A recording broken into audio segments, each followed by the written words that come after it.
আপনারা বিগত সময় দেখেছেন করোনা যখন আক্রমণ করলো আমার দেশের সর্বপ্রথম অ্যালার্ট হয়েছে চিকিৎসা বিজ্ঞানী যারা তারা চিকিৎসকেরা একদম হাতের ভিতরে গ্লাভস, এরপরে মুখের ভিতরে মাস্ক, এরপরে মাথার মধ্যে আবার ক্যাপ, এরপরে আবার পুরাটার ভিতরে পিপি, এরপরে আবার প্লাস্টিকের চতুর্দিকে বাউন্ডারি দিয়ে তারপরে বসে সেখানে তারা চিকিৎসা নেয়, চিকিৎসা দেয় তারা। অথচ আমরা যারা চিকিৎসা নিতে যাই আমাদের খোলা তো খোলা, সবই খোলা। তার মানে চিকিৎসক যা দেখতেছেন আমি রোগী হলেও আমি তা দেখার যোগ্যতা নাই, কারণ চিকিৎসক মেডিকেল সায়েন্স অধ্যয়নের কারণে তার ভিতরে ওই বিষয়ে দেখার মতো যোগ্যতা অর্জন হয়েছে। উনি এটার ভয়াবহতা দেখেছেন, তাই নিজেকে এত সেফটিতে রেখেছেন। আমি আক্রান্ত হওয়ার পরেও খুলে বেড়াচ্ছি কারণ আমি দেখতেছি না, এজন্য আমার কাছে নরমাল মনে হচ্ছে। ডাক্তারের এই সেফটিটা যদি প্রশংসার পাত্র হয়, উলামায়ে কেরামের সব বক্তব্য প্রশংসার পাত্র হওয়ার কথা। ইয়া আইয়ুহাল্লাযীনা আমানু লা তারফাউ আসওয়াতাকুম ফাওকা সাওতিন নবী ওয়া লা তাজহারু লাহু বিল কওলি কাজহারি বাদিকুম বা'দা আন তাহবাতা আমালুকুম ওয়া আনতুম লা তাশউরুন। আল্লাহ পাক তো আগে নোটিশ দিয়েছেন, কোড বয়ান করেছেন, কোড দিয়েছেন, খবরদার নবীজির সামনে তোমাদের যেন উচ্চবাচ্য কখনো না হয়। যদি হয় আন তাহবাতা আমালুকুম আনতুম লা তাশউরুন, তোমার জীবনের সঞ্চিত সব নেক আমল বরবাদ হবে, তুমি বুঝতেই পারবে না। সদরে মুহতারাম, অধ্যকার কিশোরগঞ্জ চরশোলাকিয়া বনানী মোড় আলফালা যুব সমাজের উদ্যোগে আয়োজিত অষ্টম বার্ষিক শানে রিসালত সাল্লাল্লাহু আলাইহি ওয়াসাল্লামের রিসালত সম্মেলনের 2 দিন ব্যাপী আয়োজনের প্রথম রজনীর শ্রদ্ধাভাজন সম্মানিত সভাপতি মুআজ্জাজ হযরত বুজুর্গ উলামায়ে কেরাম, বিভিন্ন দ্বীনি মাদারিস থেকে আগত আজিজ তালাবা, বিভিন্ন গ্রাম অঞ্চল এবং দূর দারাজের এরিয়া থেকে সমাগত সম্মানিত সুধী, সর্বপ্রথম মহান আল্লাহ পাকের দরবারে আলিশানে লাখো কোটি শুকর যে মহান রব্বে করিম আমাদের হায়াতকে দীর্ঘায়িত করে আজকের এই মুহূর্ত পর্যন্ত সুস্থ সবল রেখে দুনিয়ার হাজারো ব্যস্ততাকে পিছনে ফেলে রেখে দ্বীনের নিসবতে কোরআনে পাকের মুহাব্বতে মহানবী সাল্লাল্লাহু আলাইহি ওয়াসাল্লামের মুহাব্বতে আজকের আয়োজিত দ্বীনি ইজলাসে কাউকে খতিব কাউকে মুখাতাব হিসাবে হাজিরির যে সুযোগ দিয়েছেন সে মহান রব্বে করিমের দরবারে আমরা প্রত্যেকেই শুকরগুজার হচ্ছি। জবান খুলে ভক্তি সহকারে মুহাব্বত নিয়ে দিল থেকে আবেগ ভরে উচ্চ কণ্ঠে সকলেই পড়ে নেই আলহামদুলিল্লাহ। সম্মানিত উপস্থিতি, আপনারা সম্ভবত কবলাল মাগরিব থেকেই হযরত উলামায়ে কেরামের জবান থেকে অত্যন্ত গুরুত্বপূর্ণ দ্বীনি দিক নির্দেশনামূলক আলোচনা শুনতেছিলেন। আমার পরেও দেশের খ্যাতিমান বর্তমান সময়ের আলোচিত শীর্ষ হযরতে খুতাবা আপনাদের খেদমতে আজকে এবং আগামীকালকেও দ্বীনি আলোচনা পেশ করবেন। আজকের আলোচনার মাঝপথে আমি আপনাদের খেদমতে হাজিরির সাআদত পেয়েছি। মহান আল্লাহ পাকের উপরে পূর্ণ আস্থা রেখেই তার মহাগ্রন্থ কালামে মাজিদের একখানা আয়াতে কারিমার অংশ বিশেষ তেলাওয়াত করেছি। রব্বুল আলামিন যদি আমাকে তৌফিক দান করেন, তার দয়া যদি শামিলে হাল হয়, তিলাওয়াতকৃত কোরআনে পাকের আয়াতের অংশ বিশেষকে সামনে নিয়েই গুরুত্বপূর্ণ কিছু দ্বীনি আলোচনা আপনাদের খেদমতে পেশ করব। আপনারা দোয়া করেন যাতে করে মহান রব্বুল আলামিন আমাকে তথ্য সমৃদ্ধ ইখলাসপূর্ণ আজকে এই মুহূর্তে এই দেশের মুসলিম উম্মার প্রয়োজনে অতীব জরুরি দ্বীনি হেদায়েতি নসিহার তৌফিক আমাকে দান করেন। সম্মানিত উপস্থিতি, আজকের অনুষ্ঠানটি শানে রিসালাত সম্মেলন। মহানবী সাল্লাল্লাহু আলাইহি ওয়াসাল্লামের শান, মান, তার মর্যাদা। আমার জানা মতে যত খুতাবা এখানে খুতবা দিবেন, বয়ান করবেন, প্রত্যেকের আলোচনাতেই এই বিষয়টা অবশ্যই থাকবে। আমার আলোচনাও অবশ্যই এই বিষয়টা থাকবে, তবে মূল বিষয়টা হবে আর একটা। কোরআনুল কারীম থেকেই যেহেতু আলোচনা, আর আমার পয়গম্বরের শান আর মান তো কোরআন। কোরআনুল কারীমে আমার নবীজির যে শান আর মানের বর্ণনা দেওয়া হয়েছে, এর চেয়ে উন্নত মানের বর্ণনা পৃথিবীর কোথাও কেউ কোনোদিন দিতে পারে না। কোরআন তো প্রমাণ করে আমার নবীর শান কত বড়। কোরআন এই কিতাবটাই প্রমাণ করে। আমরা প্রত্যেকে জানি আল্লাহ পাক রব্বুল আলামিন এই পৃথিবীতে মানুষের হেদায়েতের জন্য তার পক্ষ থেকে একটা কিতাব নাজিল করেন নাই, নাজিল করেছেন টোটাল 104খানা কিতাব। কিন্তু মজার ব্যাপার হলো কোরআনুল কারীমকে বাদ দিলে আর 103খানা আসমানি কিতাব, সবগুলি শুধুমাত্র কেবলমাত্র কিতাবুল্লাহ। কিন্তু আমাদেরকে যে কোরআন দেওয়া হয়েছে, এ কোরআন শুধু কিতাবুল্লাহ না, বরং কিতাবুল্লাহর পাশাপাশি এটি কালামুল্লাহ। সকল আসমানি গ্রন্থ আল্লাহ পাকের কিতাব, কিন্তু কোরআন এটি আল্লাহ পাকের কিতাব এবং আল্লাহ পাকের কথা। সুবহানাল্লাহ বললেন না? যে সমস্ত আসমানি গ্রন্থ যাদের উপরে নাজিল করা হয়েছে, সমস্ত নবী এবং রসুলগণ ছিলেন উম্মতের নবী। কিন্তু কালামুল্লাহ যার উপরে নাজিল হয়েছে, উনি শুধুমাত্র কেবলমাত্র উম্মতের নবী নন, উনি একদিক থেকে উম্মতের নবী, অপর দিক থেকে নবীদেরও নবী। নবীজির শান মান এটা বুঝবার জন্য এই দুইটা শব্দই তো যথেষ্ট।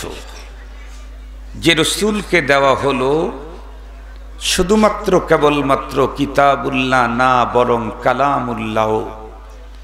যে রসুলকে শুধুমাত্র কেবলমাত্র উম্মতের নবী রসুল হিসেবে প্রেরণ করা হয় নাই, বরং নবীদেরও নবী বানিয়ে যাকে পাঠানো হয়েছে। যিনি নবীদেরও নবী, তার শান আর মানের জন্য আর কি চাই?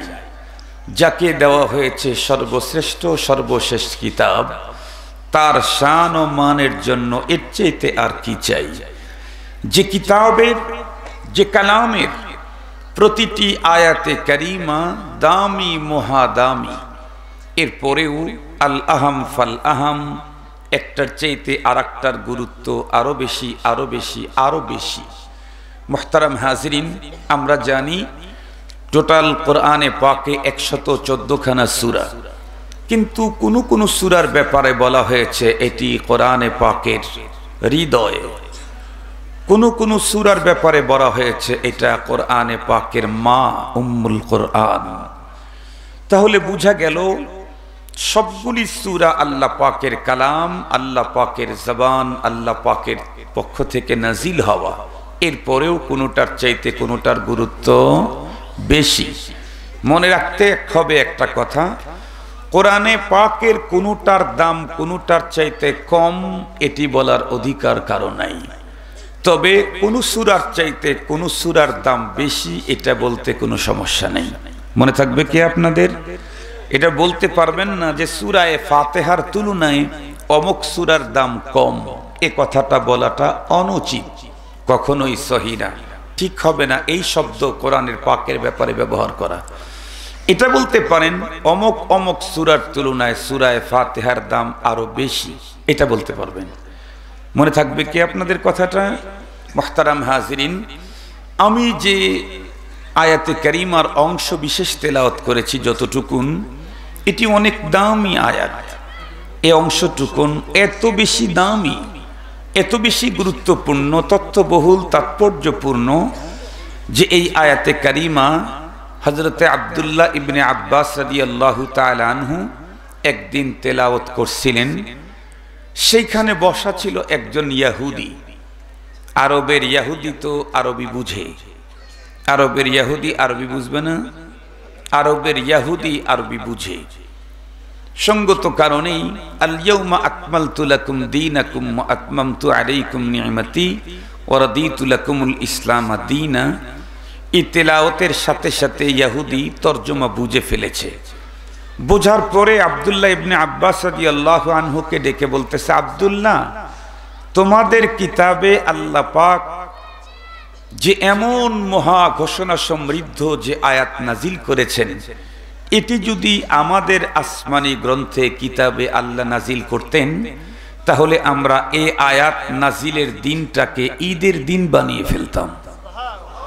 এই বক্তব্য একজন ইয়াহুদির, মুসলমানের না, একজন ইয়াহুদির বক্তব্য হলো যে এই আয়াত যদি আমাদের ধর্মীয় গ্রন্থে নাজিল হতো, তাহলে এই আয়াত নাজিলের দিনটাকে আমরা ঈদের দিন বানিয়ে ফেলতাম।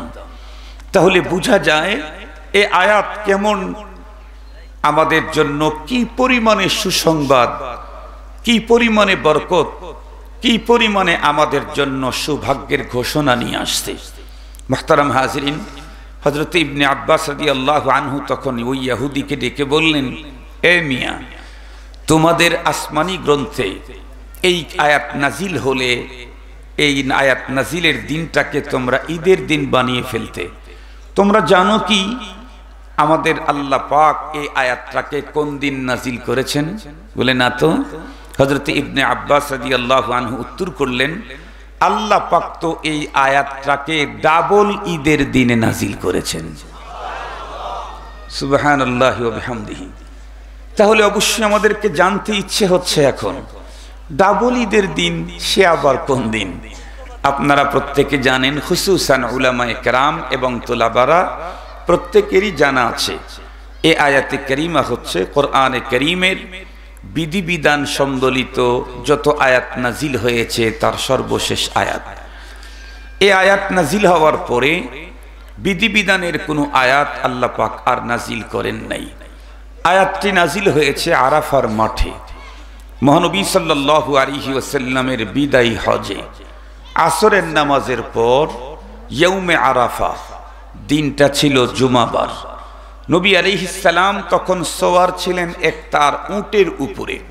এমতো অবস্থায় মহান এক ঘোষণা আল্লাহ পাক নবী আলাইহিস সালামের কাছে পাঠিয়ে দিলেন, আল ইয়াউম আকমালতু লাকুম দীনাকুম ওয়া আতমামতু আলাইকুম নি'মাতি ওয়া রাদিতু লাকুমুল ইসলাম দীনা। ঘোষণা মূলত এখানে তিনটা, কিন্তু আমি যেহেতু অসুস্থ মানুষ, 4-5 দিন আগেও হাসপাতালে ভর্তি ছিলাম, লম্বা টাইম কথা বলার অভ্যাসও আমার নেই, এখন তো শক্তিও নেই, ইচ্ছাও নেই। এ কারণে 3 ঘোষণার শুধু এক ঘোষণা বর্তমান সময়ের প্রয়োজনীয়তার কারণে আল ইয়াউমা আকমালতু লাকুম দীনাকুম এতটুকুনের উপরে আজকে আলোচনা করব ইনশাআল্লাহ। ওয়া আতমামতু আলাইকুম নি'মাতি, যেটা আজকে খুব বেশি দরকার ছিল শানে রিসালাত সম্মেলনে, ওয়া রাদিতু লাকুমুল ইসলাম দীনা, এই বিষয়টা আমি আজকে আলোচনা করব না ইনশাআল্লাহ।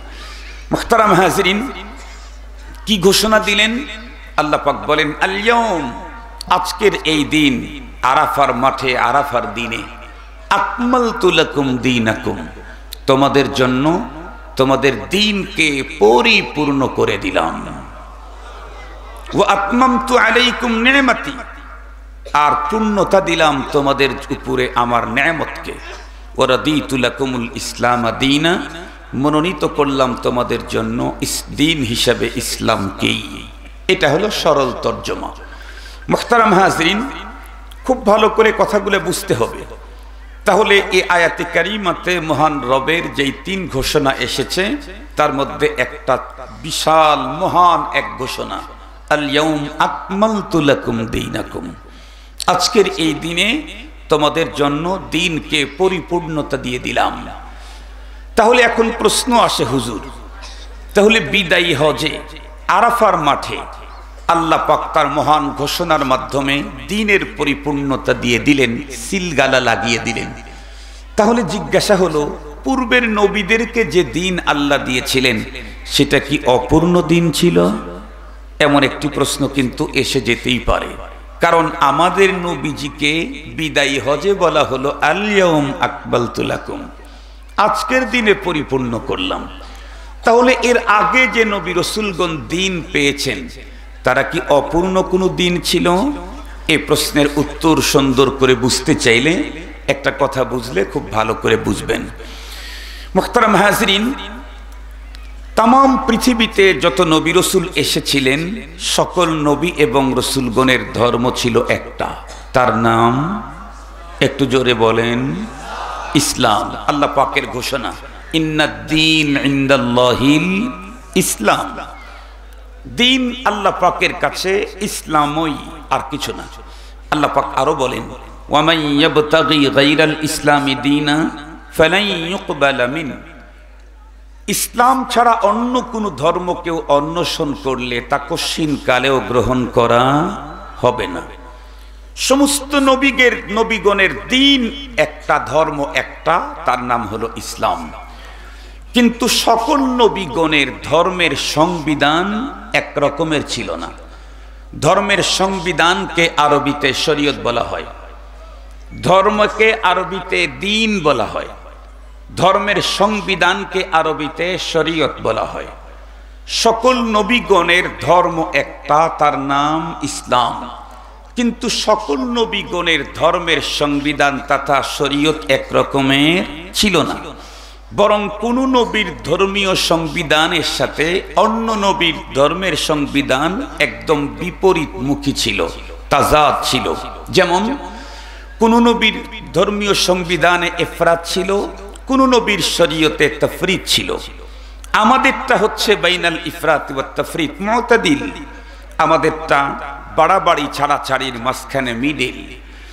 আপনারা তো অবশ্যই জানেন, কোন এক নবীর শরীয়তের বিধান ছিল, কারো কাপড়ে যদি নাপাক লেগে যেত তাহলে কিয়ামত পর্যন্ত ধুয়ে সেটা পরিষ্কার করার কোনো সিস্টেম শরীয়তে ছিল না। পবিত্র করার, এটাকে কেটে ফেলতে হবে, কিয়ামত পর্যন্ত ধুইলে আর ওটা পবিত্র হবে না। এটা একটু বাড়াবাড়ি ছিল। আর এক পয়গম্বরের শরীয়তে ছিল আবার চূড়ান্ত ছাড়াছাড়ি। কি? কাপড়ে নাপাক লেগেছে ওইটা ধুইতেই হবে না, ওইটা ওই অবস্থাতেই সবকিছুই চলবে। এটা আবার বেশি ছাড়াছাড়ি ছিল। আমাদেরটা হলো বাইনাল ইফরাতি ওয়াত তাফরিদ, কাপড়ে নাপাক লেগেছে কেটে ফেলতে হবে না, আবার ওইটা নিয়েও কাজ চলবে না, কি করতে হবে? ধুইতে হবে। তা আমাদেরটা হলো মিডল। মুহতারাম হাজিরিন, সমস্ত নবীগণের যে শরীয়ত এবং দ্বীন আল্লাহ পাক দিয়েছেন, সকল নবীগণকে দিয়েছেন কামেল দ্বীন, পূর্ণ দ্বীন। কোন নবীর শরীয়ত অসম্পূর্ণ ছিল না, অপূর্ণ শরীয়ত, অপূর্ণ দ্বীন কাউকেও দেওয়া হয়নি। তবে আমাদেরকে যেটা দেওয়া হয়েছে এটা পূর্ণ না, এটা হলো পরিপূর্ণ। বলেন আমাদেরটা কি? পূর্ণ, পরিপূর্ণ। সকল নবীগণের ধর্ম শরীয়ত ছিল কামেল, আমাদেরটা আকমাল। সকল নবী এবং রাসূলগণের শরীয়ত ছিল পূর্ণ, আমাদেরটা হলো পরিপূর্ণ। সমস্ত নবী এবং রাসূলগণের শরীয়ত পূর্ণ হওয়ার কারণে পূর্ণতার আরো একটা অপশন পরিপূর্ণতার রয়ে গেছে, আমাদেরকে সেটা দেওয়া হয়েছে। কিন্তু পরিপূর্ণতার পরে পূর্ণতার আরো কোনো অপশন থাকে কি? না। পরিপূর্ণতার পরে পূর্ণতার আর কোনো অপশন থাকে না।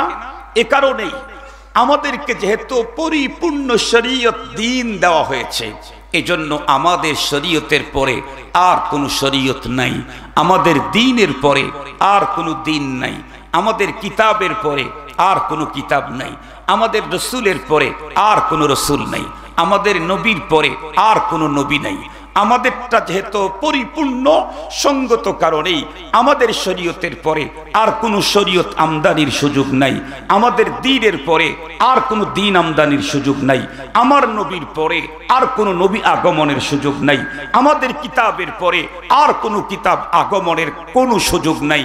এ কারণেই তামাম পৃথিবীর সকল উলামায়ে কেরামের মুত্তাফাক আলাই ফতোয়া হলো কাফের কাফের কাদিয়ানি কাফের। কারণ আল্লাহ পাক তো চূড়ান্ত ঘোষণা দিয়েছেন আল ইয়াউম, যেই ঘোষণাপত্রের শব্দগুলি শোনার পরে ইহুদি ঈর্ষান্বিত হয়ে বলেছিল, এই ঘোষণা যদি আমাদের কিতাবে আসতো, ঘোষণা যেদিন আসতো সেই দিনকে আমরা ঈদের দিন বানিয়ে নিতাম। এই কত বড় মহান ঘোষণা! সে ঘোষণা এসেছে আমাদের রাসূলের উপরে, এসেছে তার বিদায়ী হজে আরাফার মাঠে। মুহতারাম হাজরিন, এ কারণে কিয়ামত পর্যন্ত আর কোন নতুন নবীর আমদানির সুযোগ, নতুন শরীয়তার কিতাব আমদানির সুযোগ। এজন্যই তো তামাম পৃথিবীর সমস্ত মুসলমানদের স্লোগান, বিশেষ করে বাংলাদেশের মুসলমানদের স্লোগান, নবীর পরে নবী নাই, সংসদেও আইন চাই। এটা আপনাদের স্লোগান না? নবীর পরে নবী নাই, কোথাতেও আইন চাই। সংসদে না, সংসদেও, সংসদে না, আইন তো হয়েই আছে। সংসদে আইন চাই বললে মানুষ মনে করবে তাহলে মনে হয় নবীর পরে নবী নাই, এই আইনটা পাশ হয় নাই, সংসদে গিয়ে পাশ করে নিতে হবে। এজন্য না, সংসদে আইন চাই না, নবীর পরে নবী নাই, সংসদেও আইন চাই। নবীর পরে নবী নাই, এ আইন তো আল ইয়াউম আকমালতু লাকুম দীনাকুম ওয়া আতমামতু আলাইকুম নি'মাতি পাস তো হয়েই গেছে 1500 বছর আগে। কোরআনে আমাদের বাংলাদেশের মুসলমানদের অ্যাসেম্বলিতেও এটা আইন দেখতে চাই। মনে থাকবে তো ইনশাআল্লাহ? নবীর পরে নবী নাই, এ আইন কি নতুন করে করতে হবে না হয়ে আছে? হয়ে আছে। কোথায়? কোরআনে। কথা বলেন না কেন? কোথায়? তো আমরা এখন আবার কোথায় চাই? সংসদেও চাই। কারণ আমরা যেহেতু মুসলিম, সুতরাং আমাদের অ্যাসেম্বলিতেও এই আইনটা হওয়া দরকার। মুহতারাম হাজরিন, এখন আসেন তাহলে আল্লাহ পাকের কি ঘোষণা? আল ইয়াউম আকমালতু লাকুম দীনাকুম, আজকের দিনে পরিপূর্ণ করে দিলাম তোমাদের জন্য দ্বীনকে। এটা আল্লাহ পাকের ঘোষণা। আমাদের দেশের মুসলমানদের জপনা কি? আমরা তো দেখি আমার দেশের আপার শিক্ষিত মুসলমান, লিডার হোক আর লিডার ছাড়াই হোক, আপার শিক্ষিত মুসলিমদের মুখে একটা স্লোগান আমরা শুনতে পাই, Islam is complete code of life. আপনারা শুনেন নাই? এই স্লোগানটা আমরা শুনতে পাই, Islam is complete code of life. এই স্লোগান তো অল্প শিক্ষিত মানুষের না, আমাদের মতো অশিক্ষিত মানুষেরও না। অশিক্ষিত অল্প শিক্ষিত মানুষ তো আর ইংরেজি পড়ে না, কি বলেন? অত পড়া জানে না। এই স্লোগান দিয়েছে কারা? নিঃসন্দেহে এদেশের আপার শিক্ষিত মুসলমান যারা, তারা। তাদের স্লোগান হলো Islam is complete code of life, Islam হলো পূর্ণাঙ্গ জীবন বিধান। আরো একটা কথা আমাদের দেশের বিশেষ করে রাজনৈতিক মুসলিম নেতাদের মুখে খুব বেশি ব্যবহৃত আমরা শুনতে পাই, সেটি হচ্ছে ইসলাম মানেই শান্তি। এই কথাটা আপনারা শুনতে পান না? কিশোরগঞ্জের নেতারা বলে নাই? অবশ্যই বলেছে। তামাম বাংলাদেশের যত জায়গায় গিয়েছি, মুসলিম নেতাদেরকে ইসলামী কোনো কনফারেন্সে বক্তব্য দেওয়ার সুযোগ দিলেই কমন তাদের একটা বক্তব্য, ইসলাম মানেই শান্তি। ঠিক বললাম না? ঠিক বললাম? মুহতারাম হাজরিন, আমার দেশে নেতাদের এই দুই স্লোগান নিয়ে আজকে আমার কথা, এই দুইটা স্লোগান নিয়ে, অন্য কোনো স্লোগান না। যে স্লোগান তারা প্রতিদিন দেয়, যাদের মুখ থেকে শব্দগুলি আমাদের চাইতে বেশি উচ্চারিত হয়, ইসলাম মানেই শান্তি, ইসলামের এই তর্জমা উলামায়ে কেরাম কম করে। ইসলামের একটা তর্জমা শান্তি, ইসলামের মূল তর্জমা হচ্ছে কমপ্লিট সারেন্ডার, চূড়ান্ত আত্মসমর্পণ। এটা হচ্ছে ইসলামের মূল তর্জমা। এই তর্জমাটা আমাদের দেশের নেতৃবৃন্দুরা করে না। কেন? কারণ এই তর্জমাতে মুসলমান হওয়া বড় কঠিন। ইসলাম মানে যদি কমপ্লিট সারেন্ডার হয়, তাহলে এই তর্জমাতে মুসলিম হতে চাইলে তো আমার টোটাল জীবনটাকে ইসলামের বিধানের কাছে সারেন্ডার করা ছাড়া মুসলিম হওয়ার কোনো গতিপথ নাই। এজন্য তারা খুঁজে খুঁজে একটা সহজ তর্জমাতে মুসলিম হওয়ার পথ বের করেছে, সেটা হলো ইসলাম মানেই শান্তি। এই তর্জমায় স্লোগানটা বেশি দেয় কেন? ওনারা চিন্তা করে ইসলামের যেহেতু একটা তর্জমা শান্তিও আছে, সুতরাং ইসলাম মানে শান্তি, আর আমি শান্তি চাইলাম তো আমি মুসলিম হয়ে গেলাম। মুহতারাম হাজিরিন, আমি তাহলে বন্ধুদেরকে জিজ্ঞাসা করতে চাই, ইসলাম মানে যদি শুধু শান্তি হয়ে থাকে, তাহলে আজকের পৃথিবীতে শান্তিতে নোবেল পায় ইহুদি কেন? আজকের পৃথিবীতে শান্তিতে নোবেল যারা পায় তারা ইহুদিরা পায় কেন? আপনারা না বক্তব্য দেন ইসলাম মানে শান্তি, তাহলে তো শান্তির নোবেলটা আপনার পাওয়ার কথা ছিল, ইহুদি পায় কেন? তাহলে বোঝা গেল ইসলাম মানে শুধু শান্তি না, ইসলামের একটা অর্থ শান্তি, ইসলামের মূল অর্থ হচ্ছে কমপ্লিট সারেন্ডার, চূড়ান্ত আত্মসমর্পণ। আমার আল্লাহ পাক যদি কখনো সুযোগ দেয় ইসলাম কি মুসলিম কে, এই সাবজেক্টের উপর আপনাদেরকে আলোচনা শোনাবো ইনশাআল্লাহ। ইসলাম কি মুসলিম কে, এই সাবজেক্টের উপরে আল্লাহ পাক আমাকে কখনো তৌফিক দিলে মনে যদি আসে কিশোরগঞ্জের আশেপাশে আসতে ইনশাআল্লাহ বলবো। আজকে সেদিকে যেতে চাই না, আমি একটা কথা শুধু জিজ্ঞেস করতে চাই, আমার দেশের যেই সমস্ত নেতৃবৃন্দ বলেন ইসলাম মানেই শান্তি, তাদের কাছে আমার একটা জিজ্ঞাসা, আপনাদের কাছেও জিজ্ঞাসা। এই যে কিছুদিন আগে আমি একই গাড়িতে 4-5 জন সফর করতেছি, কিন্তু আমার শরীরটা খুব বেশি ঘামতেছে, অন্যরা ঘামে না, আমি খুব ঘামি। তো আমার একজন ছেলে আছে ডাক্তার, তাকে ফোন দিলাম, ফোন দিয়ে বললাম, বেটা সবাই একসঙ্গে বসে আছি, কেউ ঘামে না, আমি খুব ঘেমে যাচ্ছি, সমস্যাটা কি? তো বললো যে আব্বু আসলে তো পরীক্ষা করে দেখে বললে ভালো হতো, তো আপনি যেহেতু দূরে আছেন সম্ভবত আপনার শরীরে পটাশিয়াম শর্ট আছে, এজন্য আপনার শরীরটা বেশি ঘামতেছে, অস্থির লাগতেছে। তো আমি বললাম তাহলে কি করা দরকার, পটাশিয়াম শর্ট দূর করতে কি করণীয়? তো বলল যে সবচেয়ে বেশি ফায়দা হলো ডাবের পানি পান করলে, এটাতে খুব বেশি ফায়দা, ডাবের পানিতে প্রচুর পটাশিয়াম আছে। এখন মনে করেন আমি তো ছেলের কাছ থেকে জেনেই নিলাম আমার শরীরে পটাশিয়াম শর্ট আর প্রচুর পটাশিয়াম ডাবের পানিতে।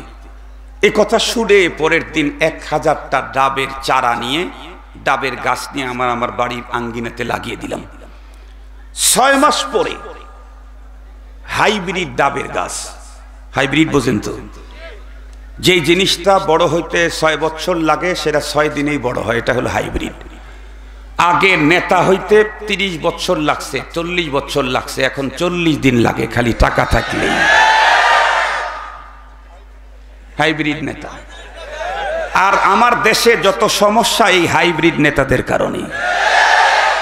প্রকৃত নেতা যারা, তৃণমূল থেকে যারা সমাজের মানুষের সাথে মিলে মিশে যারা নেতা হয়েছে, তাদের বক্তব্য এত করা হয় না, সেদিকে যেতে চাই না। তো হাইব্রিড নারিকেলের গাছ লাগাইলাম, 6 মাস যেতে না যেতেই আমার নারিকেল গাছে প্রত্যেকটা গাছে 1000 করে নারকেল আসছে। এখন বলেন তো দেখি, আমার তো আর পটাশিয়াম শর্ট থাকতে পারে না, কথা বলেন না কেন? আমার কি আর পটাশিয়াম শর্ট থাকবে? আর তো থাকবে না। 2 গ্রুপ হয়ে গেছে, এক গ্রুপ বলে আর থাকবেই না, কারণ 1000টা নারিকেলের গাছ আর প্রতি গাছে 1000 করে নারকেল, পটাশিয়াম আপনার কতই লাগে। কিন্তু আমি একটাও খাই নাই, একটাও এখনো খাই নাই, সব গাছেই আছে, আমার পটাশিয়াম শর্ট শেষ। আর জোরে বলেন, 1000টা নারিকেলের গাছ লাগায়া প্রতিটা গাছে 1000 করে নারকেল ধরলেও আমার পটাশিয়াম শর্ট দূর হবে না নারিকেল না খাওয়া পর্যন্ত। নারিকেল খেতে হবে, ডাব খেতে হবে, সারা জীবন ইসলাম মানে শান্তি শান্তি শান্তি স্লোগান দিয়ে কখনো দেশ সমাজ রাষ্ট্র আর ফ্যামিলিতে শান্তি প্রতিষ্ঠা হবে না। ইসলামের শান্তির ফর্মুলা মানতে হবে।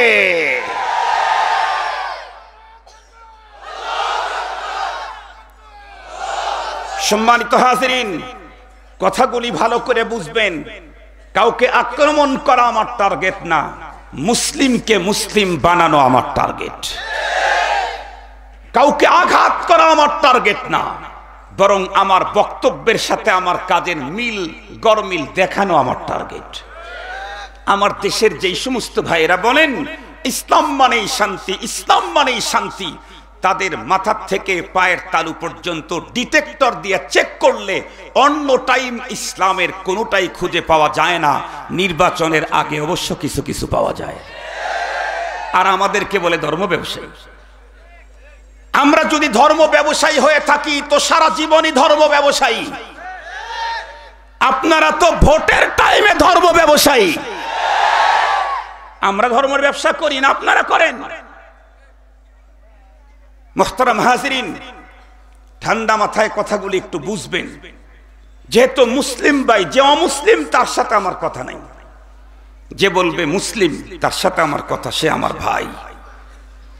মুহতারাম হাজিরিন, বলতেছিলাম আমাদের দেশের শিক্ষিত মুসলিমদের slogan Islam is complete code of life. তো Islam is complete code of life এটা শুধু আপার শিক্ষিতদের স্লোগান না, আমাদের মতো অল্প শিক্ষিত অথবা অশিক্ষিত যারা আছে তাদেরও স্লোগান। ইংরেজিতে না, বাংলাতে ইসলাম পূর্ণাঙ্গ জীবন বিধান, এটা আমাদের স্লোগান না। এটা শুধু আমাদের স্লোগান না, মহান রব্বুল আলামিনের চূড়ান্ত ফরমান। মহান রব্বুল আলামিনের চূড়ান্ত ফরমান, আল ইয়াউম আকমালতু লাকুম দীনাকুম ওয়া আতমামতু আলাইকুম নি'মাতি ওয়া রাদিতু লাকুমুল ইসলাম দীনা। আল্লাহ পাকের চূড়ান্ত ফরমান, আজকের দিনে ইসলামকে আমি কমপ্লিট পরিপূর্ণতা করে দিলাম দ্বীনকে।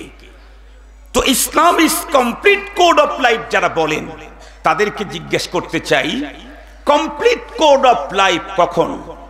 একজন মানুষের জীবন চলার পথের যত অপশন, যত ফাংশন, যত দিক, যত সাইট আছে, সব সাইটে যদি ইসলাম স্পষ্ট নীতিমালা দিতে পারে তাহলে ইসলাম কমপ্লিট কোড অফ লাইফ। ঠিক বললাম না? ঠিক বললাম? যদি মানুষের জীবনের কোনো এমন একটা সাবজেক্ট যদি বাদ পড়ে যেখানে ইসলাম মানুষের জীবনের কোড দিতে পারে নাই, নীতিমালা দিতে পারে নাই, ফর্মুলা দিতে ব্যর্থ হয়েছে, তাহলে ইসলামকে কমপ্লিট কোড অফ লাইফ বলার কোনো যৌক্তিকতা, আরো জোরে বলেন সার্থকতা, বাস্তবতা, আরো জোরে বলেন। তাহলে আপনাদের বক্তব্য Islam is complete code of life, আর মহান আল্লাহ পাকের ঘোষণাও আল ইয়াউম আকমালতু লাকুম দীনাকুম, আজকের দিনে দ্বীনকে তোমাদের জন্য পরিপূর্ণতা দিয়ে দিলাম। সঙ্গত কারণেই একজন মুসলিম ব্যক্তির জীবন চলার পথে এমন কোনো অপশন ফাংশন নেই, এক পৃথিবীর কোনো একজন মানুষের জীবন চলার এমন কোনো অপশন ফাংশন নেই যেখানে ইসলাম আমাকে নীতিমালা দেয় নাই। এখন আমি জিজ্ঞাসা করতে চাই, সেই নীতিমালাগুলি মানতে হবে না না মানলে চলে? আর একটু জোরে বলেন। ইসলাম আমাকে সব জায়গায় নীতিমালা দিয়েছেন। আমি যদি মানি তাহলেই আমি মুসলিম, আর যদি আমি না মানি তাহলে, কথা বলেন না কেন? কথা বলেন না কেন? যদি আমি না মানি তাহলে আমাকে মুসলিম বলার অধিকার নেই। খুব ভালো করে বুঝবেন, খুব ভালো করে বুঝবেন। মাইক হাতে আছে, ক্ষমতা আছে, পাওয়ার আছে, চেয়ার আছে, এ কারণে বক্তব্য দিতে গিয়ে নিজের ঘরে আলিফ বা তা সা জিম হা খ পর্যন্ত পড়ে এদেশের এক নম্বরের শেখুল হাদিসের চাইতে বড় ইমানদার আর মুসলমান হওয়ার দাবি করা যেতে পারে, এটা চাপাবাজি। বাস্তবতা হলো ইসলাম মানতে হবে, তারপরে মুসলিম, তার আগে নয়।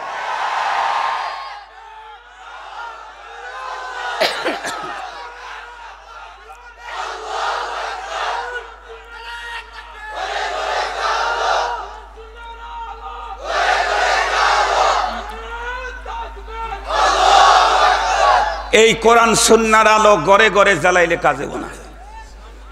ঘরে ঘরে তো আছেই, আমার ঘরে আছে আলহামদুলিল্লাহ, মামুনুল হকের ঘরে আছে আলহামদুলিল্লাহ, খালেদ সাইফুল্লাহ আইয়ুবীর ঘরে আছে আলহামদুলিল্লাহ।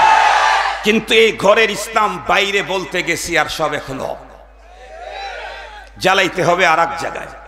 কোথায়? আরে না, সংসদে জ্বালাইলে কি হবে? সংসদে আইন জ্বালাইলে বাজারের ভিতরে 2 নম্বরই হবে, রাস্তার ভিতরে রোড ডাকাতি হবে, ব্যাংক ডাকাতি হবে। কারণ ব্যাংকে যদি আলো না জ্বালান, কি করতে হবে? দিলে দিলে জ্বালো, অন্তরে জ্বালো। এই অন্তরে যদি কোরআনের আলো জ্বালাইতে পারেন, এই অন্তর গোয়েন্দা বিভাগে ঢুকায়া দিলেও ওইখানেও কোরআনের আলো জ্বলতে থাকবে। ওইটা আর্মির ভিতরে ঢুকায়া দিলে ওখান থেকে কোরআনের আলো ছড়তে থাকবে। এটা অ্যাসেম্বলিতে পাঠায়া দিলে অ্যাসেম্বলি থেকে কোরআনের নূর এলাকাতে ছড়তে থাকবে। এটা কোনো মন্ত্রণালয়ে পাঠায়া দিলে সেখান থেকে কোরআনের আলো ছড়তে থাকবে। ওয়াজের মাহফিলে পাঠায়া দিলে সেখান থেকে কোরআনের আলো ছড়তে থাকবে। এই জন্য এক জায়গায় জ্বালান তামাম দুনিয়া জেলে যাবে। সেটা কোন জায়গা? আবার বলেন। তাছাড়া কোরআন শরীফের মধ্যে আল্লাহ পাক তার রাসূলকে বলেছেন, ওগো রাসূল, এই কোরআনের এই আলো, এই জিনিসটা আমি আপনার অন্তরে নাজিল করলাম, আলা কলবিক। আল্লাহ কোরআনের আলো তার হাবিবের অন্তরে জ্বালাইলেন, আর আপনারা ঘরে আর সংসদে জ্বালাইতে চান। এটা বিচার না অবিচার? কথা বলেন না কেন? এজন্য জ্বালাইতে হবে কোথায়? এই যতগুলি মানুষ এখানে এসেছেন, একজনও যদি আমি অন্য কোনো প্রোগ্রামে যান, সেখানে যদি স্লোগান হয়, আপনি একা থাকলেই স্লোগানটা শুদ্ধ করে দিবেন। পারবেন তো ইনশাআল্লাহ? এখন একটু স্লোগান দেন তো। কোরআন সুন্নাহর আলো, দিলে দিলে জালো, মাশাআল্লাহ, নারায়ে তাকবীর। তাকবীর দেওয়ার ওয়ার্ডার তো কোরআনে আল্লাহ বলছেন, ওয়া রাব্বাকা ফাকাব্বির। আর আমাদের দেশের কিছু হাইব্রিডরা বলে তাকবীরটা না দিলে চলে না। আরে তাকবীরটা না দিলে কেমনে চলবো? যিনি আমাকে খাবার দেন, যিনি আমাকে ফ্রি ফ্রি অক্সিজেন দেন, আপনাদের সরকারি হাসপাতালে গিয়ে অক্সিজেন নিলেও টাকা ঘুষ আগে দেওয়া লাগে। যিনি আমাকে ফ্রি ফ্রি অক্সিজেন দেন, যিনি আমাকে খাবার দেন, যিনি আমাকে বাঁচিয়ে রেখেছেন, যিনি আমাকে সব দিয়েছেন, আমি ছিলাম না, আমার নামও ছিল না। হাল আতা আলাল ইনসানি হিনুম মিনাদ দাহর লাম ইয়াকুন শাইআম মাযকুরা। আমি ছিলাম না, আমার নামও ছিল না। উনি আমাকে অস্তিত্ব দিলেন, শ্রেষ্ঠত্ব দিলেন। সুবহানাল্লাহ বললেন না? যে শুধু কি অস্তিত্ব দিয়েছেন না, শ্রেষ্ঠত্ব দিয়েছেন। ওয়ালাকাদ কাররামনা বানি আদম। যিনি আমাকে অস্তিত্ব দিলেন, শ্রেষ্ঠত্ব দিলেন, যিনি এখনো দিচ্ছেন, পরেও দিবেন, যার দেওয়া কখনো বন্ধ হবে না, বন্ধ হলে আমি বাঁচব না, মরণের পরেও যিনি দিবেন। আপনি 36 বছর চাকরি করেন, তাই যদি বিবেক হারানো বক্তব্য আপনি মানতে হয়, আর আমি মরণের আগেও যাত্রা খাই, পরেও যাত্রা খাবো, তারটা আমার মানতে হবে না? আপনি 36 বছর চাকরি করেন মিয়া, চাকরির পরে আপনিও তো বিরোধী হয়ে যাবেন। চাকরির মেয়াদ শেষ হলে আপনি এই মুখ দিয়েই তো আবার এদের বিরুদ্ধে কথা বলবেন। আপনার মতো কত বড় বড় চাকরিজীবীদেরকে দেখেছি, এক সময় প্রশংসা করতে করতে মুখ দিয়ে ফেলাবারি করছে, চাকরি যখন শেষ হয়ে গেছে বিরুদ্ধে বলতে বলতে 36 বছর চাকরি জীবনে যা পক্ষে বলেছিল, পরের 36 দিনে তার সে 3 গুণ বেশি বলে ফেলছে। এটা যদি আপনাদের হয় তো আমাদের বেলায় হবে না কেন? যে রব আমাকে, আমি কিছুই ছিলাম না, আমাকে পাঠিয়েছেন পৃথিবীতে, যার দয়ায় আমি বেঁচে আছি, উনি আমাকে নিতে চাইলে পৃথিবীর সব শক্তি দিয়ে আমাকে 1 মিনিট সময় দুনিয়াতে বেশি বাঁচাইতে পারবেন না আপনারা কেউ। তার কথা আমাকে বলতে হবে না? তার অর্ডার আমাকে মানতে হবে না? কথা বলেন, তার অর্ডার মানতে হবে না? লকডাউনের সময় সিরাজগঞ্জ থেকে গাড়ি ড্রাইভ করে ঢাকায় যাচ্ছি, জুমার নামাজ পড়াইছি। আমেরিকান এম্বাসির সামনে ওই কি বলে গুলশান নতুন বাজারের ওইখানে সিগন্যাল দিল, আমি ড্রাইভার, তো গাড়ি এক সাইডে সাইড করলাম, কাগজপত্র দেখাইলাম। আমাকে একজন বলে যে হুজুর লকডাউনের ভিতরে বেরোছেন কেন? তো আমি বললাম যে আপনি বেরোছেন কেন? লকডাউন কি শুধু আমার না আপনারও? তো বলে আমি তো দায়িত্ব পালনের জন্য বের হয়েছি। আমি বললাম আমি ওর চাইতে বড় দায়িত্ব পালনের জন্য বের হয়েছি। আপনি তো এত ছোট একটা রাষ্ট্রের সরকারের চাকরি করেন, যেই রাষ্ট্রের নাম বাংলাদেশ, লিখতে পৃথিবীর মানচিত্রের ভিতরে জায়গা হয় না, আর এক দেশের জায়গা ভাড়া নিয়ে নাম লেখা লাগে। এই এতটুকুন এরিয়ার মালিক যিনি, তার চাকরি করেন, তার ডিউটি পালন করতে বের হয়েছেন। আর আমি তো এমন মালিকের ডিউটি পালন করতে এসেছি যিনি একবার অর্ডার করেন নাই, কোরআনে 82 বার নামাজের কথা বলেছেন। যে মালিকের রাজত্ব আসমানের উপরে জমিনের নিচেও, মাঝখানে তো আছে লাহু মা ফিস সামাওয়াতি ওয়া মা ফিল আরদ ওয়া মা বাইনাহুমা ওয়া মা তাহতাস সারা। তো ডিউটিটা আপনার চাইতে আমারটা বড়, কিন্তু আমি যাকে ধর্মের কথা বলতেছিলাম উনি অন্য ধর্মের মানুষ, এই জন্য উনি আমাকে একটু পেছান শুরু করলেন। পাশে আবার আমার ধর্মের লোকজন আছে, আলহামদুলিল্লাহ, আমার ভাইয়েরাও আছে। তো পরে উনি যখন, অন্যরা যখন দেখলেন যে ইনি তো একটি সম্মানিত ব্যক্তি, আমাকে জিজ্ঞেস করলেন হুজুর কোথায় নামাজ পড়াবেন? আমি বললাম বনশ্রী সেন্ট্রাল মসজিদে।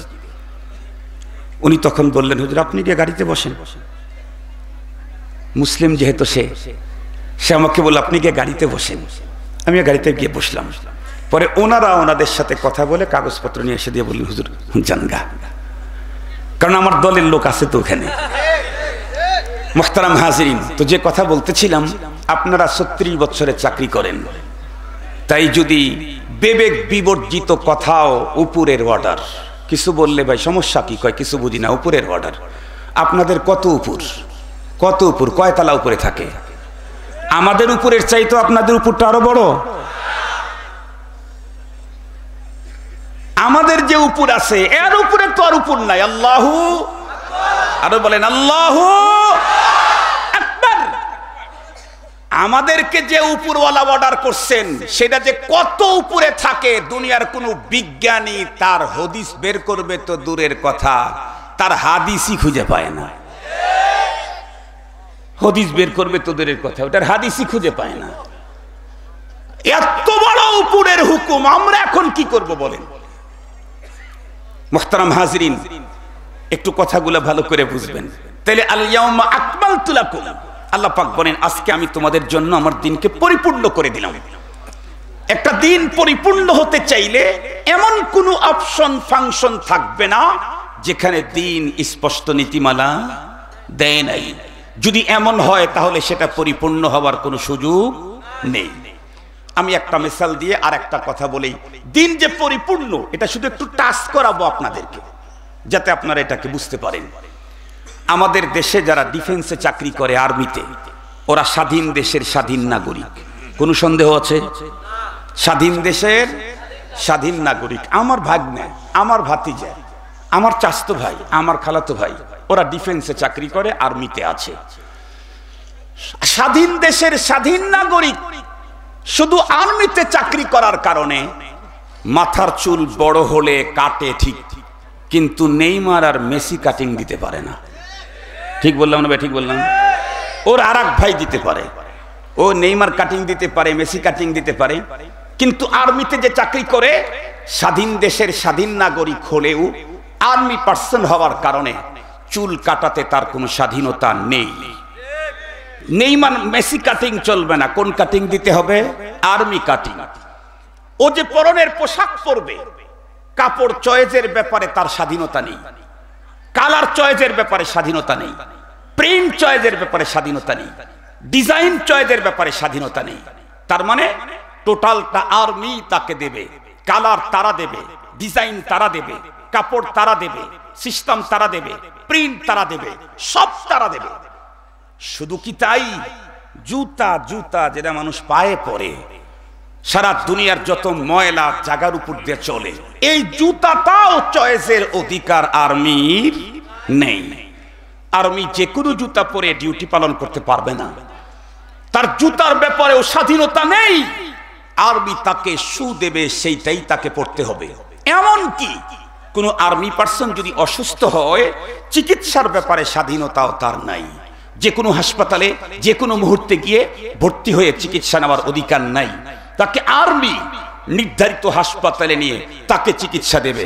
একজন আর্মি স্বাধীন দেশের স্বাধীন নাগরিক হওয়ার পরেও সে যদি তার চুল কাটাতে তার স্বাধীনতা না থাকে, তাকে যদি আর্মি কাটিং দিতে হয়, পরনের পোশাকের ব্যাপারে যদি স্বাধীনতা না থাকে, তাকে যদি আর্মির ড্রেস পরতে হয়, পায়ের জুতা পরতে যদি তার স্বাধীনতা না থাকে, তাকে যদি আর্মি শু পরতে হয়, চিকিৎসা নিতে যদি তার স্বাধীনতা না থাকে, তাকে যদি নির্ধারিত হসপিটালে চিকিৎসা নিতে হয়, তুমি তো মুসলিম, তুমিও চুল কাটাতে তোমার স্বাধীনতা নাই।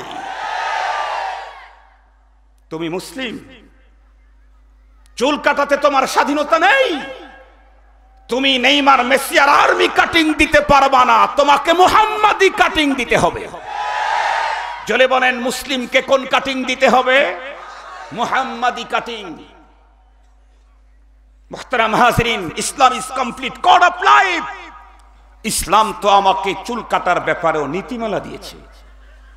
ইসলাম যদি আমাকে চুল কাটার ব্যাপারে স্পষ্ট নীতিমালা না দিতে পারতো, তাহলে Islam is complete code of life হওয়ার কোনো যোগ্যতা নাই। ইসলাম আমাকে চুল কাটার ব্যাপারে স্বাধীনতা দেয় নাই। নারীদের চুলের ব্যাপারে ইসলাম স্পষ্ট নীতিমালা দিয়েছে। পুরুষের চুল কাটার ব্যাপারে ইসলাম স্পষ্ট নীতিমালা দিয়েছে। পরনের পোশাক, আজকে তো মুসলিম পোশাক বানায়, চয়েস করে, ডিজাইন আনে দুনিয়ার ডিজাইনারদের কাছ থেকে, মডেলদের কাছ থেকে। আর দুনিয়ার বর্তমানের মডেল তামাম শরীর খোলা, কোনো জায়গায় অল্প কিছু কাপড়, এরা হলো মডেল।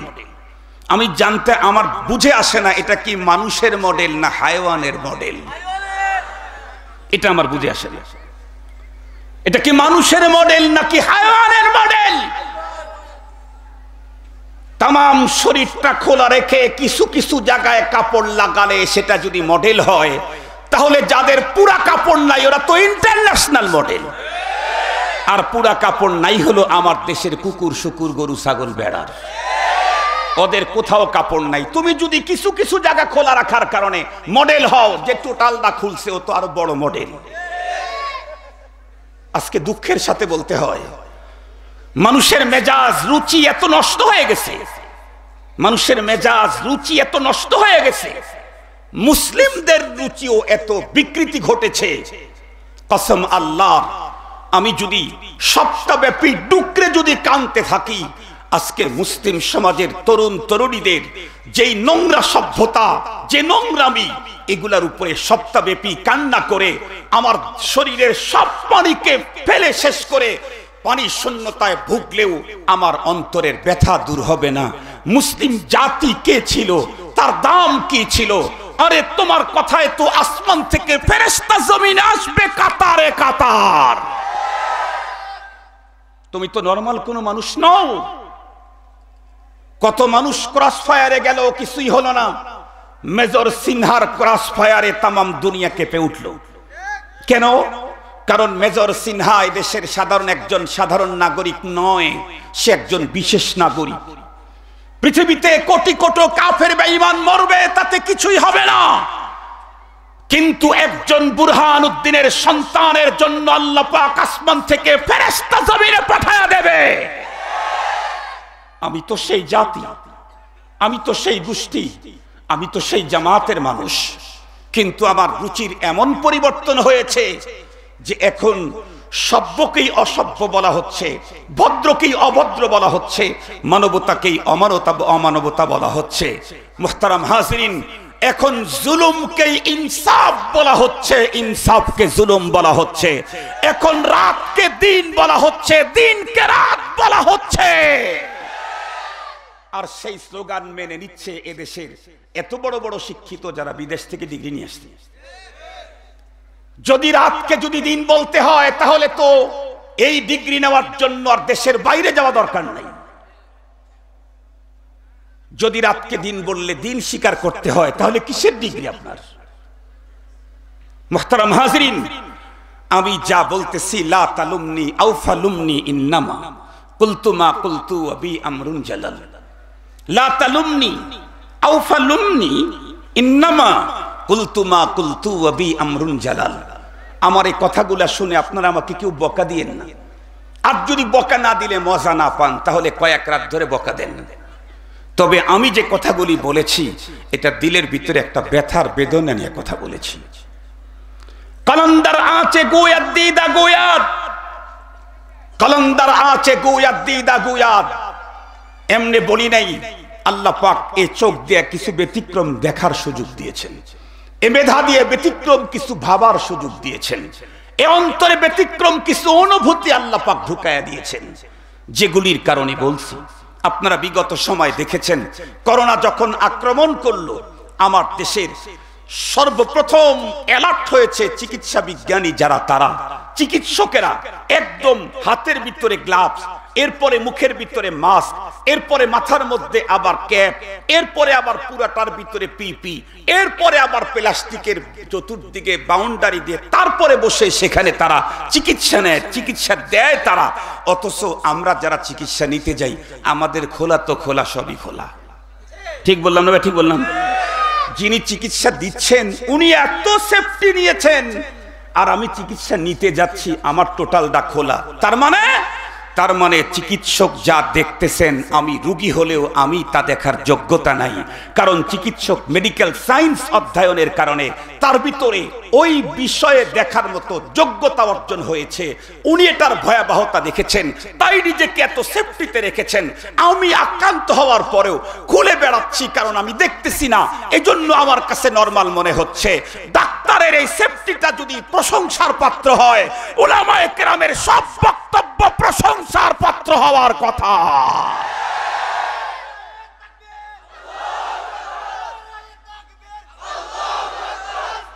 সম্মানিত হাজিরিন, কারণ উলামায়ে কেরাম যা দেখতেছেন আপনারা তা দেখতেছেন না, উলামায়ে কেরাম যা বুঝতেছেন আপনারা তা বুঝতেছেন না, কারণ আপনারা ওই সাবজেক্টে পড়েন নাই, আপনারা ওই সাবজেক্টে পড়েন নাই। তো যে কথা বলতেছিলাম, Islam is complete code of life, মনে আছেন আপনাদের? ইসলাম পূর্ণাঙ্গ জীবন বিধান।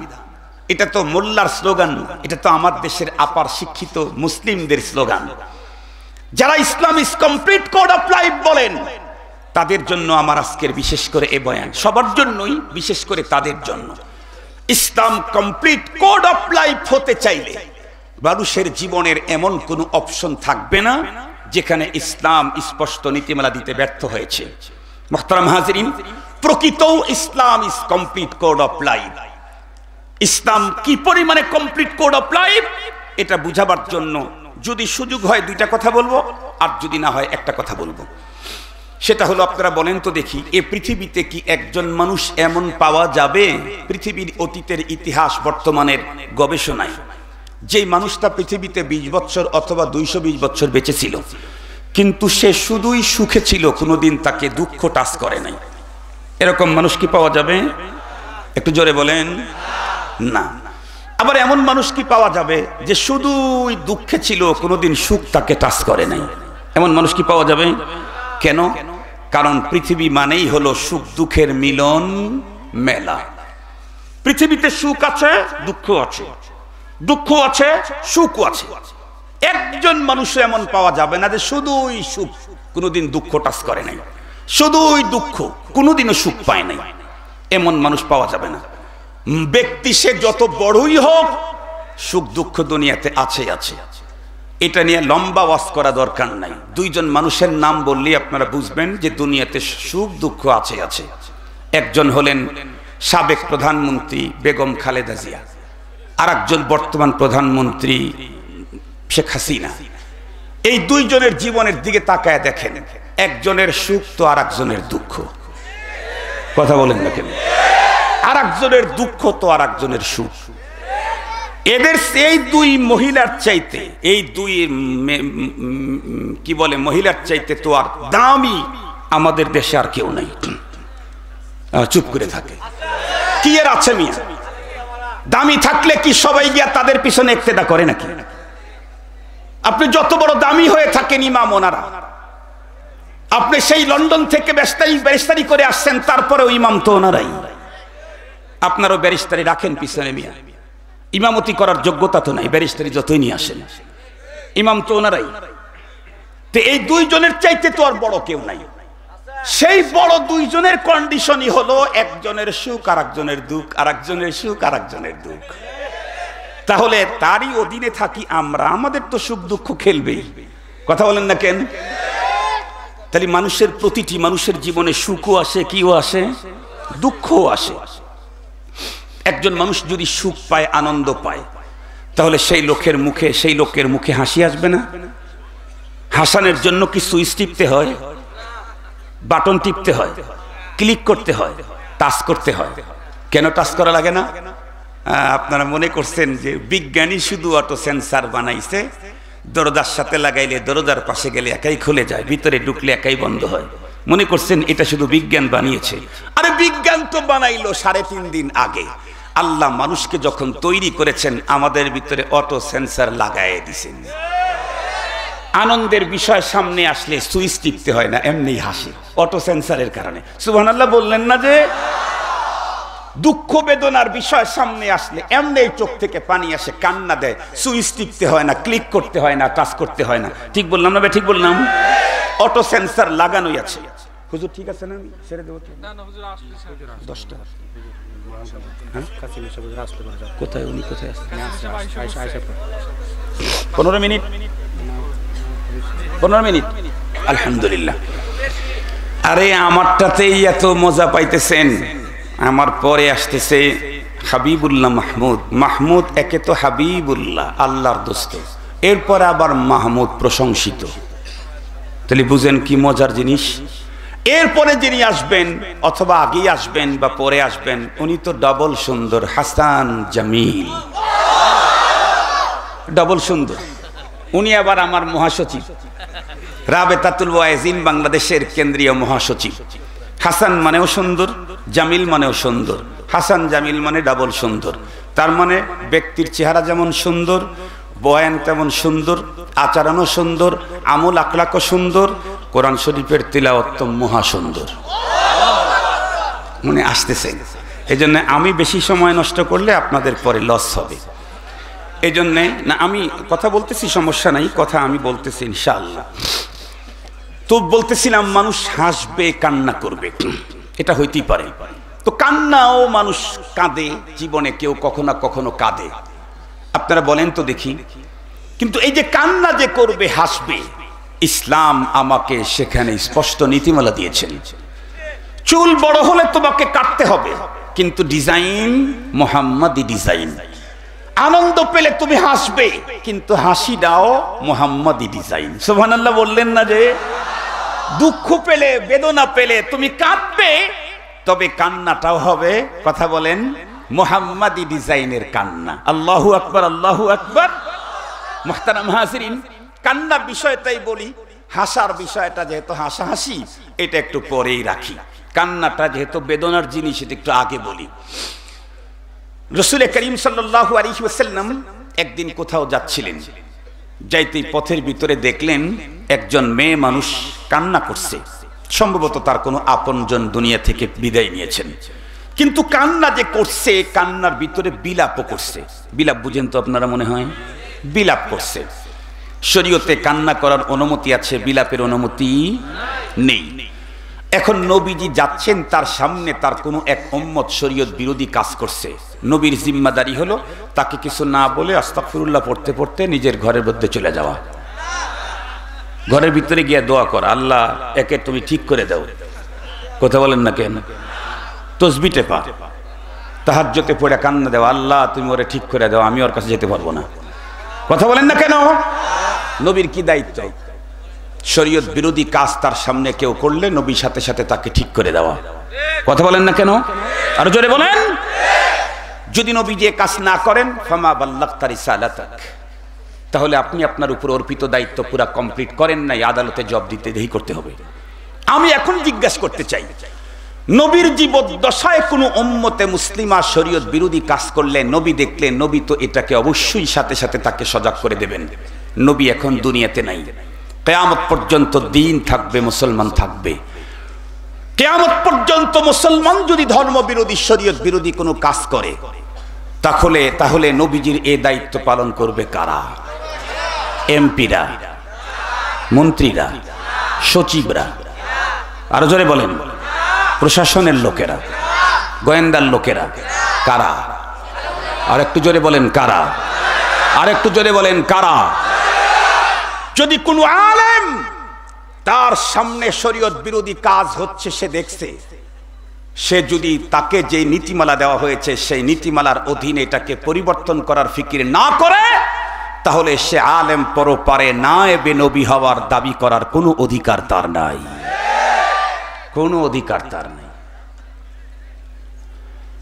নবী আলাইহিস সালাম ওই মেয়েকে বললেন, এ মেয়ে, তুমি এভাবে বিলাপ করে কান্না করছো কেন? সবর করো। কিন্তু মেয়েটি এতটাই শোকে শোকাতুর ছিল, ব্যথায় ব্যথাতুর ছিল। কে আওয়াজ করেছে? অধিক শোকের কারণে, আমাদের দেশে একটা কথা আছে, অল্প শোকে কাতর, অধিক শোকে পাথর। মেয়েটা একদম কাল হিজারা, পাথরের মতো হয়ে গেছে। কে আওয়াজ করেছে এটা তার কানে নেয়ই নেই।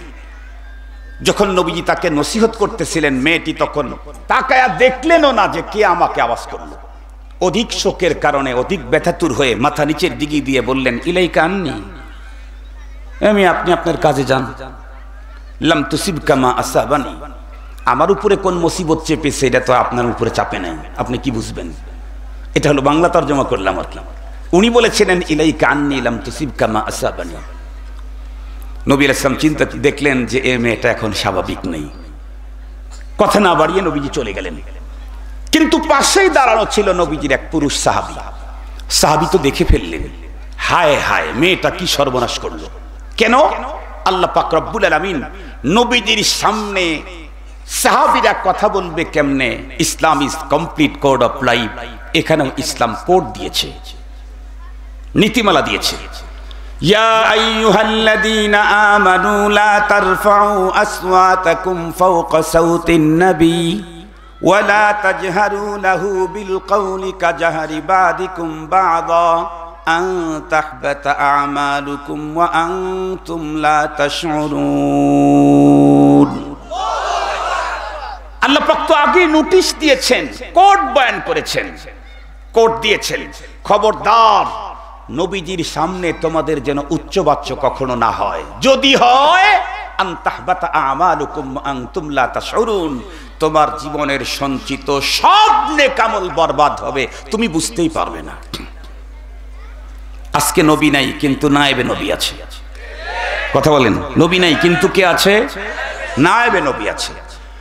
নায়েবে নবীদের সামনে কথা বলতেও সাবধান, নায়েবে নবীদের সামনে উচ্চবাচ্য করতেও সাবধান। যদি আপনারা বলেন কোরআন শরীফের ওই আয়াতের ভিতরে তো নবীদের ব্যাপারে বলা হয়েছে, আপনারা কি নবী? তাহলে আমরাও বলবো ওই আয়াতের ভিতরে তো সাহাবীদেরকে বলা হয়েছে, আপনারা কি সাহাবী? আমরা যেমন নবী নই, আপনারাও তো সাহাবী নন। সাহাবীদের জন্য চূড়ান্ত নির্দেশ, নবীর সামনে উচ্চবাচ্য করা যাবে না। পাবলিকের জন্য চূড়ান্ত নির্দেশ, নায়েবে নবীর সামনে উচ্চবাচ্য বেহরমতি কথা বলা যাবে না। মুহতারাম হাজরিন, যুবক সাহাবী, পুরুষ সাহাবী দেখলেন এ মেয়ে জীবনের সব সঞ্চয় তো শেষ। নবীকে কি বললেন? ইলাইকা আন্নি, আপনি আপনার কাজে যান মিয়া। লাম তুসিবকা মা আসাবাতনি, আমার উপরে কি মুসিবত চাপছে আপনার উপরে তো চাপে নাই। পুরুষ সাহাবী আগে আসলেন, মেয়ে সাহাবীকে ডেকে বললেন, এই মেয়ে, তুমি কিছুক্ষণ পূর্বে কাকে বললা ইলাইকা আন্নি, আপনি আপনার কাজে যান, আমার উপরে যেই মুসিবত চেপেছে আপনার উপরে তো সেই মুসিবত চাপে নাই, এমন বক্তব্য তুমি কারে দিলে? মেয়েটি তখন উত্তর করলে, ভাই আমি তো কিছু বুঝি নাই, কি বলতেছেন আপনি? আমি তো আগেই বলেছি, অল্প শোকে কাতর, অধিক শোকে পাথর। আল্লাহর বান্দি বুঝতেও পারে নাই, যদি বুঝতে পারতো, একটু যদি টের পাইতো পয়গম্বর তাকে নসিহত করেছেন, তাহলে তো কখনোই এই জাতীয় শব্দ ব্যবহার করতেন না। পুরুষ সাহাবী তাকে জানায় দিলেন, মিয়া, বিশ্বনবীজি এসেছিলেন, তোমার কান্নার ভিতরে বিলাপের কারণে পয়গম্বর যখন নসিহত করলেন তখন তুমি পয়গম্বর কি বললা ইলাইকা আন্নি। সঙ্গে সঙ্গে মহিলার অন্তরের ভিতরে নতুন জ্বালা তৈরি হয়ে গেল। আপনারা বুঝবেন, এই আঙ্গুলের এখানে যদি কেটে যায় ব্যথা হয়, কিন্তু এরপরে যদি হাতের এখানেরটাই কেটে যায় তাহলে আঙ্গুলের ব্যথা আর তখন অনুভব হয় না। নরমাল ব্যথার পরে বড় ব্যথা পেলে বন্ধুরা আমার নরমাল ব্যথার কথা তখন মানুষ মনে করতে পারে না। এতক্ষণ পর্যন্ত মুসলিম মহিলার আপনজন মারা যাওয়ার ব্যথা, কিন্তু এরপরে যখন জানতে পারলো পয়গম্বরের শানে গোস্তাকি হয়ে গেছে, এই ব্যথাটা তার অন্তরে আপনজন হারানোর ব্যথার চাইতেও অনেক গুণে বেশি। এই জন্য আগের ব্যথা সে ভুলে গেল, এখন সে পরবর্তী ব্যথা নিরাময়ের জন্য হাঁটি হাঁটি পা পা করে পয়গম্বরের দরবারে রওনা করলো। এক পর্যায়ে পয়গম্বরকে ডেকে বললেন, পয়গম্বর আমি অধিক শোকে পাথর মতো হয়ে গিয়েছিলাম, আপনার আওয়াজ আপনার কণ্ঠ আমি বুঝতে পারি নাই। পয়গম্বর তো রহমতের নবী, নবীজি তাকে ক্ষমা করে দিলেন। কিন্তু নবীজি ক্ষমা করে দিলেন বটে, সাথে সাথে এ কথাও জানায় দিলেন, তুমি যেই পদ্ধতিতে কান্না করতেছিলে ইসলাম এই পদ্ধতিকে সমর্থন দেয় না। মুসিবত আসলে কানবে তুমি, কিন্তু ইসলামী কোড মানতে হবে। Islam is complete code of life. কান্নার ব্যাপারেও ইসলাম কোড দিয়েছে। সেটি কি? এই জাতীয় বিলাপ করতে পারবা না, আল্লাহর শানে অযাচিত কোনো শব্দ ব্যবহার করে শোকের কথা বলতে বলতে কান্না করতে পারবা না। ইন্নামা ইউআদ্দাবুল মাইয়িত বিবাদি বুকাইল হাইয়্য আলাইহি আও কামা ক্বালা আলাইহিস সালাতু ওয়াস সালাম। নবীজি বললেন, এই পদ্ধতিতে আপনজন হারানোর ব্যথায় কান্না করলে কখনো কখনো এ কারণে মাইয়িতের শাস্তি হয় কবরে। মেয়েটা তো চলে গেলেন, নবীজি রয়ে গেলেন। কিছুদিন পরেই একটা ঘটনা ঘটল, হাদেসা। কি? নবী আলাইহিস সালামের কলিজার টুকরা ছেলে হযরত ইব্রাহিমের ইন্তেকাল। হযরত ইব্রাহিম রাদিয়াল্লাহু আনহু নবীজির কলিজার টুকরা সন্তান, তার ইন্তেকাল। নবী আলাইহিস সালামের খাতের ভিতরে, কোলের ভিতরে সন্তানের ডেড বডি, মৃতদেহ। আপনারা যারা এখানে আছেন তারা ভালো বলতে পারবেন, লক্ষ লক্ষ সন্তান তার পিতার জানাজা কাঁধে বহন করতে পারে, কিন্তু একজন পিতা তার সন্তানের জানাজা কাঁধে নিতে পারে না। সন্তানের জানাজা পিতার কাঁধে হিমালয়ের চাইতে আরো বেশি ওজনই মনে হয়। সন্তানের জানাজা বিশ্বনবীজির হাতের ভিতরে তার কলিজার টুকরা সন্তান হযরত ইব্রাহিম রাদিয়াল্লাহু আনহুর ডেড বডি, মৃতদেহ হাতের ভিতরে, কোলের ভিতরে জড়ায় ধরে নবী আলাইহিস সালাম বলতেছিলেন, চোখের থেকে পানি পড়তেছিল, ইন্না বিফিরাকিকা লামাহজুনুনা ইয়া ইব্রাহিম, ও ইব্রাহিম তোমার বিরহ বিচ্ছেদের বেদনায় আজকে আমি ব্যথাতুর। নবীজি কথাগুলি বলতেছিলেন, নবীজির চোখ মোবারক থেকে গাল বেয়ে বেয়ে মুক্তার দানার মতো বন্ধুরা আমার পানির ফোঁটাগুলি পড়তেছিল। এই দৃশ্য এক সাহাবী দেখার পরে দৌড়ে চলে এলো, রহমতে আলম সাল্লাল্লাহু আলাইহি ওয়াসাল্লামকে স্মরণ করায় দিলেন, পয়গম্বর আপনি না কিছুদিন পূর্বে বললেন ইন্নামা ইউআদ্দাবুল মাইয়িতু বিবাদি বুকাইল হাইয়্য আলাইহি, অথচ আপনি কান্দেন আতাবকি। পয়গম্বর তখন বন্ধুরা আমার ইসলামের নীতিমালা বলে দিলেন, স্পষ্ট করে ওয়াজাহাত করলেন, ইন্নামা ইউআদ্দাবু বিহাদা লা বিহাদা, ইন্নামা হাদিহি আমারাতুর রাহমা আও কামা ক্বালা আলাইহিস সালাতু ওয়াস সালাম। আল্লাহু আকবার বলেন। আরবি বলেছি তো বুঝেন নাই, এইজন্য সুইচ দিয়ে আল্লাহু আকবার বলান লাগলো। আর যদি বাংলা বলতাম বুঝে ফেলতেন তাহলে অটো সেন্সারের কারণে আল্লাহু আকবার বলে ফেলতেন। মুহতারাম হাজিরিন, নবীজি তখন ওয়াজাহাত করলেন কাদার ব্যাপারে, ইসলামের নীতিমালা কি এটা কি স্পষ্ট করে বলে দিলেন। নবীজি বললেন, দেখো আপনজন যদি মারা যায় অন্তরে তো ব্যথা লাগবেই, চোখ থেকে তো পানি গড়বেই, এটাতে কোনো ঝামেলা নাই, বরং এটা তো তোমার অন্তরে বাবার ইন্তেকালের পরে চোখ থেকে যদি পানির ফোঁটাগুলি পড়তে থাকে তাহলে এটা তোমার জন্য সুসংবাদ, এটা তোমার জন্য ভালো জিনিস। বাবার মহব্বত তোমার অন্তরে আছে, তার চিহ্ন বহন করতেছে তোমার বাবার অবর্তমানে তোমার চোখের পানি, মায়ের অবর্তমানে তোমার চোখের পানি, বোনের ইন্তেকালে তোমার চোখের পানি, মেয়ের ইন্তেকালে তোমার চোখের পানি, চাচা মামার ইন্তেকালে তোমার চোখের পানি। এটা তো তুমি তাদের প্রতি সদয় ছিলে, মুহাব্বত ছিল, ভালোবাসা ছিল, যেটা কোরআনের আইন, যেটা ইসলামের আইন, যেটা শরীয়তের আইন, যেটা ইসলামের চূড়ান্ত নির্দেশ, সেটা তুমি মেনেছো, এটা তার চিহ্ন বহন করে। শাস্তি হয় হলো বিহাদা। এই জবান দিয়ে বিলাপ করলে, একদম আপনজন হারানের ব্যথার কারণে একদম বুকের উপরে এভাবে মারলে ঠাস ঠাস করে জমিনের উপরে পড়লে আল্লাহর ব্যাপারে তার জাতের উপরে অযাচিত কোনো শব্দ অনেক সময় আমাদের গ্রামের মেয়েরা এই কাজটা বেশি করে হয়ে থাকে এ জাতীয় কারণে আযাব হয়।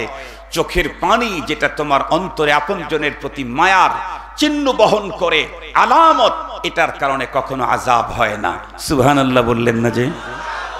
আমার জিজ্ঞাসা হলো আমার দেশের শিক্ষিত মুসলিম পার্সনদের কাছে, আপনাদের স্লোগান হলো Islam is complete code of life, এটা আপনাদের স্লোগান। শুধু আপনাদের স্লোগান না, মহান আল্লাহর চূড়ান্ত ফরমান আল ইয়াউম আকমালতু লাকুম দীনাকুম। আমার জিজ্ঞাসা হলো যে ইসলাম আমাকে কান্না করতে গেলেও স্পষ্ট নীতিমালা দিতে পেরেছে, সে ইসলাম আমাকে রাষ্ট্র পরিচালনার নীতিমালা দেয় নাই। আপনারা না আমাদের চাইতে বড় মুসলিম, আপনারা না আমাদের চাইতে বড় মুসলিম। আমরা তো পেটন খায়া পড়ছি, আপনারা পেটন ছাড়া স্বেচ্ছায় পড়েছেন। আপনারা না আমাদের চাইতে বড় মুসলিম, কিন্তু আপনাদের মাথার তালু থেকে পায়ের তালু পর্যন্ত, ঘর থেকে অফিস পর্যন্ত, রাষ্ট্র থেকে টয়লেট পর্যন্ত কোথাও ইসলামের কোনো কোড আমরা কেন দেখতে পাই না? কেন দেখতে পাই না? আমি তো একথা বহুবার বলেছি।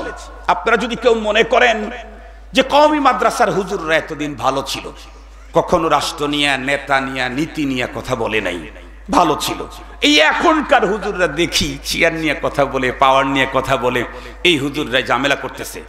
আমি বলতে চাই আমরা এখনো আগের মতোই আছি। আমরা চাই না আপনাদের চেয়ারটা আপনাদেরকে সরায়া দিয়ে আমরা বসতে, এটা আমরা চাই না। কারণ আমরা চাইতাম যদি ওই চেয়ারে অমুসলিম কেউ থাকতো তাহলে তারে ধাক্কা দিয়ে আমরা বসতে চাইতাম। আপনি মুসলিম, আপনি আমার ভাই, আপনি আমার চাচা, আপনি আমার ভাতিজা, আপনি আমার খালু, আপনি মুসলিম, আমিও বসলে মুসলিম, আপনিও মুসলিম। এক চেয়ারে তো বাংলাদেশের সব মানুষ বসতে পারবে না, যে কোনো একজন বসবে। আপনার চেয়ারে আপনিই থাকেন, নীতিমালা দাদা বাবুদেরটা বাদ দিয়ে কোরআন আর ইসলামেরটা মেনে নেন। নিজেদের নীতিমালা তৈরি করে এগুলি বাস্তবায়ন করার চাইতে কোরআনের যেটা আছে সবচাইতে সুন্দর। আপনারাই তো বলেন ইসলাম মানেই শান্তি, ইসলাম মানেই শান্তি। ডাক্তার আমাকে বলেছে ডাবের ভিতরে পটাশিয়াম আছে, গাছ লাগাইলে যেমন পটাশিয়াম দূর হয় না, ইসলাম মানেই শান্তি। স্লোগান দিলে সমাজে, দেশে কখনো শান্তি আসে না। ইসলামের ফর্মুলা মানতে হবে, মানতে হবে। সহজ কথা তো। আপনাদের সাথে তো আমাদের কোনো বিরোধ নাই, আমরা তো আপনাদের হেল্পার হয়ে থাকবো। আপনারা আমাদের কাছ থেকে নীতিমালা চান, আপনারা আমাদের কাছ থেকে নীতিমালা চান, আমরা নীতিমালা দিতে প্রস্তুত। আমি যদি একটা কথা বলি, অবশ্য সেফ থেকে কথা যখন বলি তখন এদিক ওদিক চেষ্টা করি চতুর্দিকে ঠিকঠাক রেখেই কথা বলা। আমি যতটুকুন জানি, আমার দেশের যারা আইন পড়েছে তাদের কাছে আইনি পরামর্শ নিতে গেলে কিছু দিতে হয় না? ফিস আছে না? নাই? কথা বলেন না কেন? আমাদের দেশের যারা চিকিৎসক, তারা চিকিৎসার ব্যাপারে কোনো পরামর্শ দিতে গেলে তাদের কাছে কিছু নীতিমালা দিতে হয় না? টাকা পয়সা দিতে হয় না?